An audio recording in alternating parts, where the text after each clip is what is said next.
जनता party के वरिष्ठ नेता लालकृष्ण आडवाणी के जन्मदिन के संबंध में प्रधानमंत्री नरेंद्र मोदी, उपराष्ट्रपति एम वेंकैया नायडू, रक्षा मंत्री राजनाथ सिंह, केंद्रीय गृह मंत्री अमित शाह तथा भारतीय जनता पार्टी के राष्ट्रीय अध्यक्ष जेपी नड्डा ने उन्हें जन्मदिन की शुभकामनाएं दी। आज भारतीय जनता पार्टी के वरिष्ठ नेता लालकृष्ण आडवाणी के 93वें जन्मदिवस के मौके पर प्रधानमंत्री नरेंद्र मोदी उनके निवास स्थान पर जाकर उन्हें जन्मदिन की शुभकामनाएं दी। इस मौके पर प्रधानमंत्री ने आडवाणी को पुष्पगुच्छ भेंट कर उनके प्रति अपना सम्मान प्रकट किया। इसके पश्चात प्रधानमंत्री ने आडवाणी के साथ जन्मदिन का केक काटकर बातचीत की। आज आडवाणी को जन्मदिन की शुभकामनाएं देने वालों में उपराष्ट्रपति एम वेंकैया नायडू, गृह मंत्री अमित शाह, रक्षा मंत्री राजनाथ सिंह तथा भारतीय जनता पार्टी के राष्ट्रीय अध्यक्ष जेपी नड्डा सहित कई केंद्रीय मंत्री आदि शामिल हैं। उपचार के लिए होने वाले खर्चों का सामना आदमी आज उन्हें करने की स्थिति में नहीं है। इस संदर्भ में बीबी नगर स्थित अखिल भारतीय आयुर्विज्ञान एम्स संस्थान सबसे कम दरों पर अत्याधुनिक उपचार सुविधाएं मुहैया कर रहा है। केंद्रीय मंत्री किशन रेड्डी ने बताया कि बीबी नगर में अखिल भारतीय आयुर्विज्ञान संस्थान एम्स अस्पताल स्थापित किया गया है। यहाँ मात्र 10 रुपए के शुल्क से 1 वर्ष तक बाह्य रोगी के रूप में सेवाएं उपलब्ध कराई जा रही है। इस मौके पर अति कम दामों पर चिकित्सा एवं उपचार सुविधाएं आम जनता को उपलब्ध कराने के लिए किशन रेड्डी ने तेलंगाना की जनता की ओर से प्रधानमंत्री नरेंद्र मोदी के प्रति आभार व्यक्त किया।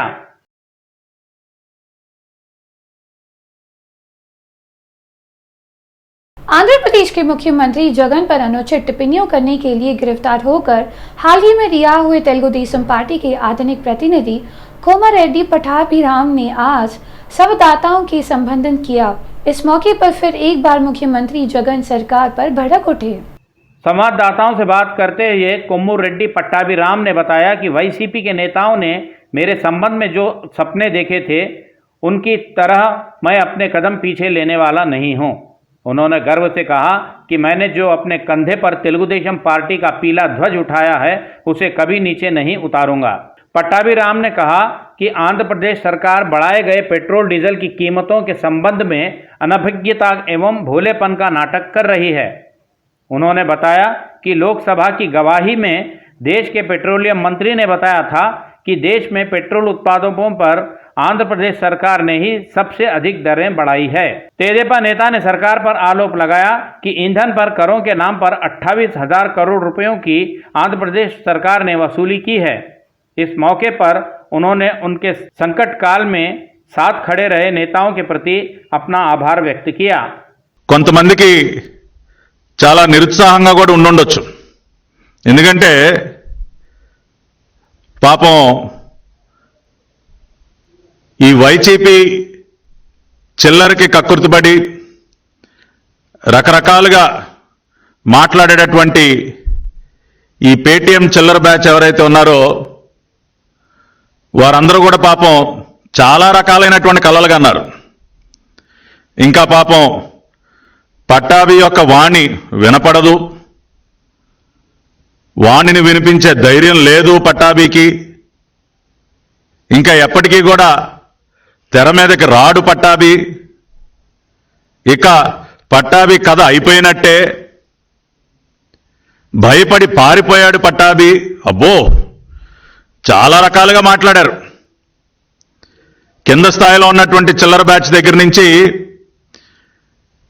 పై స్థాయిలో ఉన్నటువంటి A2 వరకు చాలా రకాలైనటువంటి వ్యాఖ్యలు చేయటం జరిగింది. కానీ ఈ రోజున నేను ఈ మీడియా సమావేశం ద్వారా రాష్ట్ర ప్రజలందరికీ కూడా ఒకటే తెలియజేయదలుచుకున్నా. గత 2.5 సంవత్సరాలుగా ఈ రాష్ట్రాన్ని పరిపాలిస్తున్నటువంటి ఈ అరాచక ప్రభుత్వానికి వ్యతిరేకంగా ఎక్కడా కూడా వెనకడుగు వేయకుండా పోరాటం చేసినటువంటి వ్యక్తిని నేను। अमरावती राजधानी के यातायात बनाए रखने की मांग को लेकर इस क्षेत्र के किसानों द्वारा आरंभ हो गई न्यायस्थान के देवस्थानम तक पद यात्रा निधि रूप से जारी है। आज कार्तिक मास के सोमवार तथा नाग चतुर्थी होने का छोटा परिवर्तन किया गया है। इस पद यात्रा को एनकोला ग्राम में रोका गया है। राजधानी अमरावती के लिए अपनी जमीनें दिए किसानों की महापदयात्रा अब तक 96.3 किलोमीटर की यात्रा तय की है। किसानों ने बताया कि कल मंगलवार से उनकी पदयात्रा यथावत पूर्व निर्धारित कार्यक्रमानुसार आगे बढ़ेगी। आज कार्तिक मास के प्रथम सोमवार के अवसर पर इंकोल्लू में पदयात्रा कैंप स्थल पर महिलाओं ने विशेष पूजा आदि कार्यक्रम किए। यहां वेंकटेश्वर स्वामी की विशेष रथ के पास महिलाओं से कार्तिक मास के दीप जलाए। इस अवसर पर महिलाओं ने बात करते हुए कहा कि मुख्यमंत्री जगन का मन बदलकर अभी सही राज्य की एकमात्र राजधानी अमरावती घोषित करना चाहिए, ऐसी हमने भगवान से प्रार्थना एवं कामना की है। उन्होंने बताया कि भगवान बालाजी जगन के मन मस्तिष्क में सद्विचार डालकर अमरावती को ही एकमात्र राजधानी बनाए रखने की इच्छा जताएं।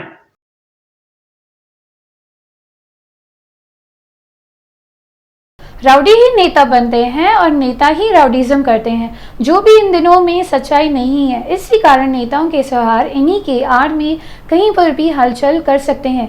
इसी रूप से हमारी कार को रास्ता नहीं दिया जाकर विधायक के सहचरों ने आरटीसी बस चलाकर हमला कर दिया। स्थानीय विधायक के सहचरों ने यात्रियों को वनपर्ती ले जा रही आरटीसी बस को रोककर बस चालक बीएन रेड्डी को गालियां देते हुए उसके साथ बदसलूकी की।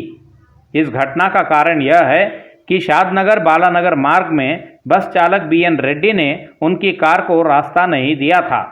इतना ही नहीं, बस चालक ने उनकी कार को ओवरटेक करने का भी मौका नहीं दिया था।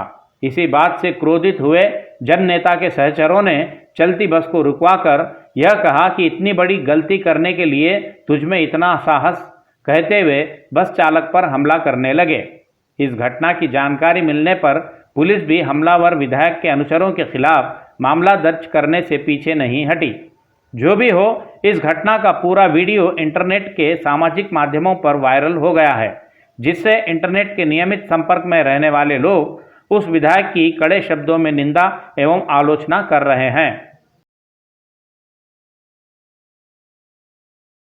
हैदराबाद मेट्रो रेल सेवाएं प्राप्त 6 बजे से ही उपलब्ध कराने का आग्रह करते हुए अभिनव सुदर्शी नामक एक व्यापारी ने ट्विटर द्वारा राज्य के मंत्री केटीआर को अपना संदेश पोस्ट किया है।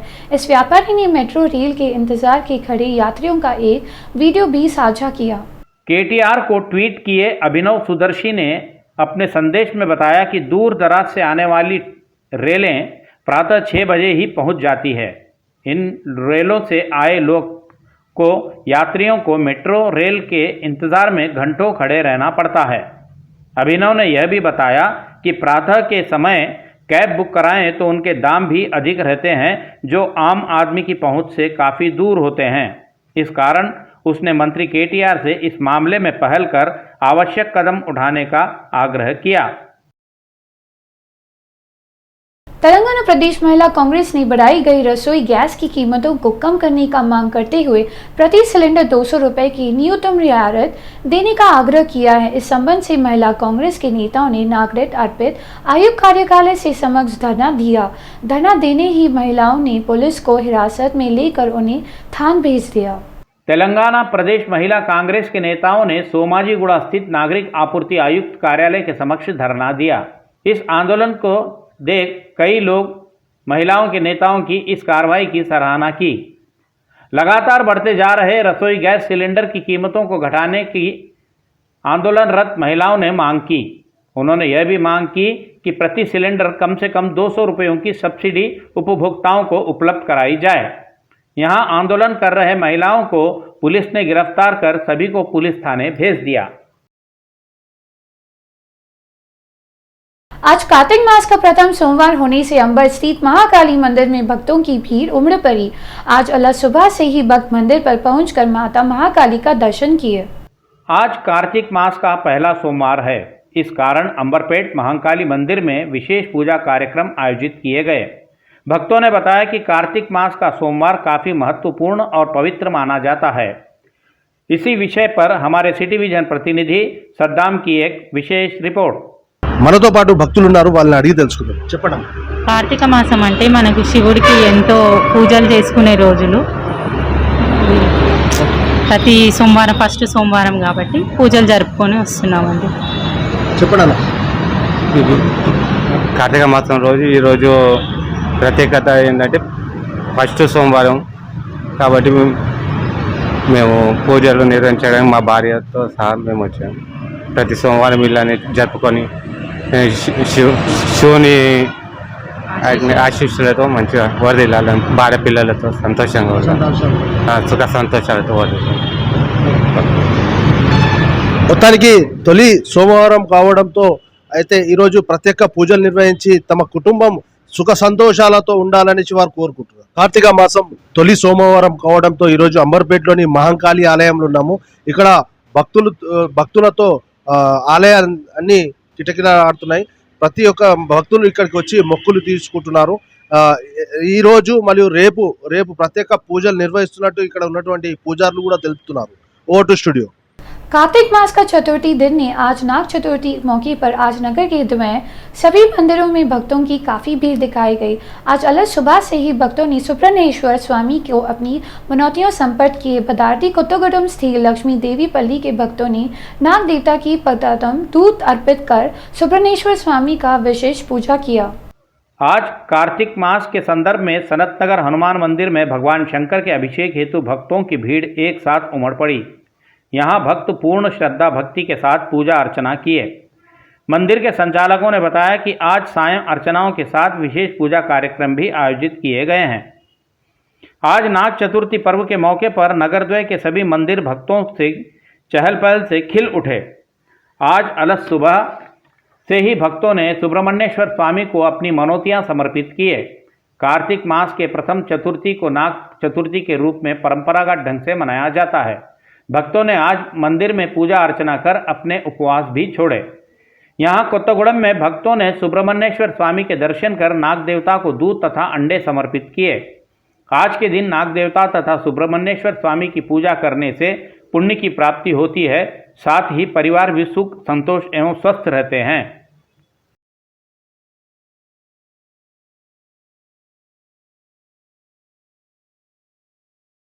पश्चिम गोदावरी जिले के यलमंची अडवली पालेव क्षेत्र के भक्तों ने नाग देवता के पट्टू में दूध अंडे आदि समर्पित कर आस्था की एवं भक्ति नाग चतुर्थी की पूजा किए। यहाँ कार्तिक मास की चतुर्थी अर्थात नाग चतुर्थी के दिन यलमंचिली में भक्त नाग देवता के पुट्टे में दूध तथा अंडे समर्पित कर सुब्रह्मण्येश्वर स्वामी की कई पीढ़ियों से परंपरागत ढंग से पूजा करते आ रहे हैं। लोगों का विश्वास है कि इस दिन नाग देवता तथा सुब्रह्मण्येश्वर स्वामी की पूजा करने से नाग सर्प दोष से मुक्ति मिलती है। इस दिन विशेष पूजा करने से लोगों के व्यापार उद्योग फल फूल कर चलते हैं। नाग देवता की पूजा करने से सभी प्रकार के अरिष्टों से भी मुक्ति मिलती है। కార్తీక శుద్ధ చవితి నాగుల చవితి మహాపర్వదినం ఈ రోజున ప్రతి ఒక్కరూ కూడా చక్కగా పొట్ట దగ్గరికి వెళ్ళి ఆ పాముకి పాలు పోయడం జరుగుతుంది. ఎందుకయ్యా అంటే మనం నిత్య కర్మల్లో కూడా ఇటువంటి ఆటంకాలు కలగజేయకుండా ఆ యొక్క నాగరాజు యొక్క అనుగ్రహం కలగాలని, వంశవృద్ధి జరగాలని, అలాగే మనం పొరపాటున నడుం తొక్కినా తోక తొక్కినా నా వాళ్ళనుకో, తోక తొక్కితే తన వాళ్ళనుకో, చల్లగా చూడు వంశాన్ని వృద్ధి చెయ్యి అని చెప్పి మన పురాణాల్లో కూడా ఇతిహాసాలు ఉంది.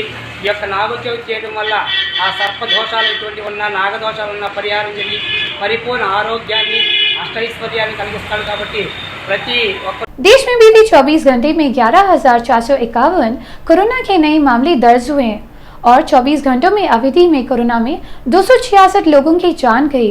केंद्र स्वास्थ्य मंत्रालय ने लोगों को मामले में घाटने पर भी सतर्क रहने की हिदायत दी है। वैसे तो देश में कोरोना का खतरा मामलों के घटने पर भी जस का तस बरकरार है। स्वास्थ्य मंत्रालय ने बताया कि देश में कोरोना की रिकवरी दर 98.24% है। यह ऐसा हो तो देश में अब तक कुल कोरोना के 3,37,63,104 मामले पूरी तरह स्वस्थ हुए हैं। देश में अब तक कोरोना से 4,61,057 लोगों की मौत हुई है। केरल राज्य में कल एक ही दिन में कोरोना के 7,124 नए मामले दर्ज हुए। कल एक ही दिन में यहाँ 7,488 लोग स्वस्थ भी हुए हैं। अधिकारियों ने बताया कि केरल में एक दिन में 21 लोगों की मौत हुई है। स्वास्थ्य मंत्रालय ने देश की जनता से सभी कोरोना नियमों का अनिवार्य रूप से पालन करने का आग्रह करते हुए सभी को निश्चित रूप से टीके लगवाने की सलाह दी है। पत्रकार तीमा मल्लना और चिंतापंतु निबन को अंतर बेल से अर्थात जमानत मिल गई है। लगभग गाद के 2 महीनों से रिमांड पर जेल में रखे हुए मल्लना को न्यायालय ने बेल में मंजूरी देते हुए आदेश जारी किया है। एक ताड़ी व्यापारी से रुपयों की मांग करने के मामले सहित अन्य मामलों में मल्लना के खिलाफ मामले दर्ज किए गए थे। हैदराबाद के चिलकलगुड़ा सहित राज्य के कुछ अलग अलग पुलिस थानों में मामले दर्ज होने से पुलिस ने मल्लना को गिरफ्तार किया था।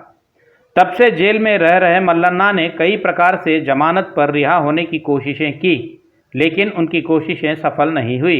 अंततः 3 मार्च मल्लना द्वारा दायर की गई बेल पिटीशन पर सुनवाई आरंभ किए तेलंगाना उच्च न्यायालय ने आज मल्लना को बेल देने की स्वीकृति दी। इसके अलावा मल्लना की पत्नी ने मेरे पति पर अवैध मामले लगाए गए कहकर केंद्रीय गृह मंत्री अमित शाह से भी गुहार लगाई थी। साथ ही राज्य के पिछड़ी जाति आयोग के समक्ष भी उसने मामले को रखा था, जिस पर आयोग ने मल्लना के साथ हुए व्यवहार पर आक्रोश व्यक्त किया था। जो भी हो, अंततः मल्लना को आज उच्च न्यायालय द्वारा राहत मिल गई है।